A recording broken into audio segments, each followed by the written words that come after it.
All right, so in the beginning, the main religion for us humans during the Ice Age was animism.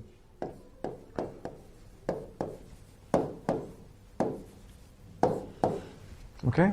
And the idea of animism is that we humans are no different from every other living conscious being in the world. We are like the trees, we are like the animals, we're all interconnected together.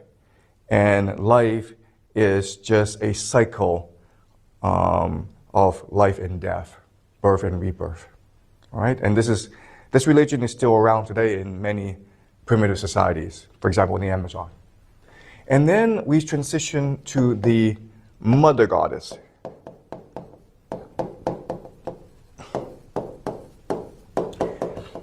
So, as we became more agricultural, fertility was more and more important. We needed to have more children, and we needed to grow more crops. And so we began to worship the mother goddess. And women were very high status at this stage in history. But as populations grew and towns came into being, they came into competition with each other. And they started to war against each other. And this created polytheism. Polytheism is the idea that each place has its own god that's its patron.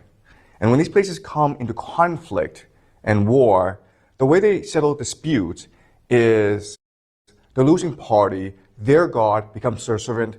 And when these places come into conflict and war, the way they settle disputes is the losing party, their god becomes their servant to the winning god. And this creates the idea of the pantheon that we see in Greek, Roman mythologies, as well as Norse mythologies. Now, the radical break from this tradition was the birth of monotheism. Now, there's going to be a lot of scholarly debate about which was the first monotheistic religion. Some say there are certain Egyptian cults that were monotheistic. Some say the Jews were. Some say the Zoroastrians were. And the power of monotheism is that for the first time in human history, it creates the idea of the individual. Because when God is everything, you have a direct connection with God. And it removes you from the community. Okay? Now,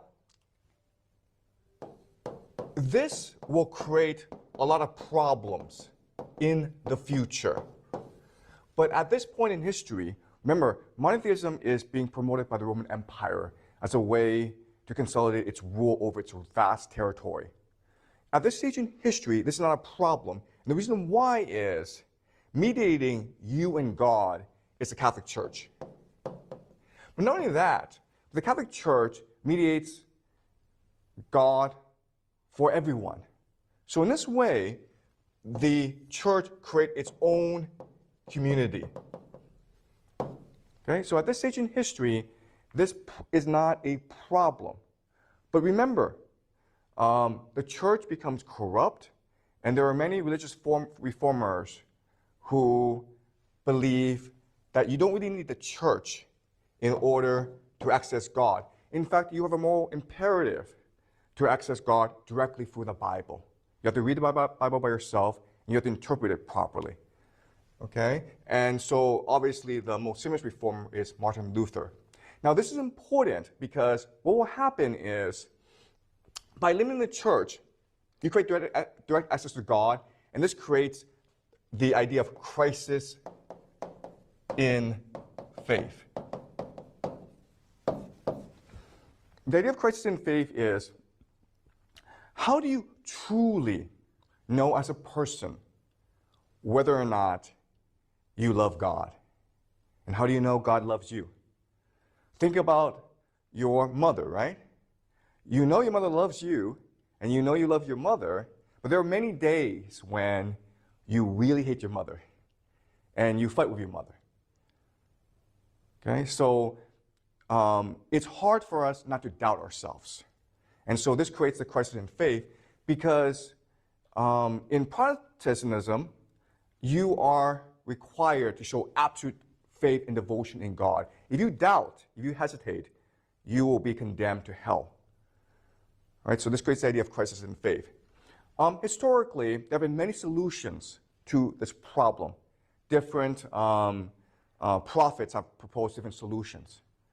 So let's look at 3 different solutions. All right, so the first solution is the idea of wealth accumulation. All right, so these are the Calvinists, right? They argue that to show your true faith in God and for you to prove to yourself God truly loves you, you make a lot of money. All right, that is a testament to the power of your faith, wealth accumulation. So that's one solution. It's a very popular solution. It's what gives us capitalism today. The second solution is that of jihad. You will die for your faith. You'll sacrifice yourself to promote the truth of God. All right, that's also a solution. And then there's one more solution that we will discuss today. And it's hard for us to truly understand, so I'm going to take some time to explain it fully, okay? This is the idea of transgression.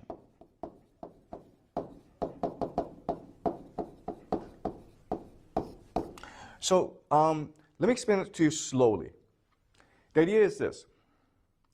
You must demonstrate complete and absolute faith in God to be one of the elect, to go to heaven.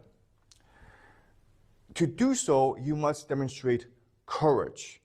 You must demonstrate fanaticism. The best way to do that is to prove yourself to God by rejecting the laws of man, by rejecting human morality, by rejecting social taboos. By breaking social taboos, actually demonstrate your faith in God. All right, now I know this sounds like a strange idea, but let me give you an example to show you what this means. Let's just say that in school, I decided to start a new class. And this new class is called Individual Empowerment. And my very first assignment to all my students is, I want you guys to go shoplift. I want you guys to go steal a piece of candy from a small store. And of course, you are disgusted and you are appalled by this suggestion. What if you get caught? Well, you might get expelled from school. You might be jailed. Your parents may punish you. You may be outcast from society. And then I tell you, have faith. Trust me. When you do this and you break the social taboo that's preventing you from realizing your full potential, you will feel an extreme sense of exhilaration, liberation, excitement. And this will motivate you to do greater things in life.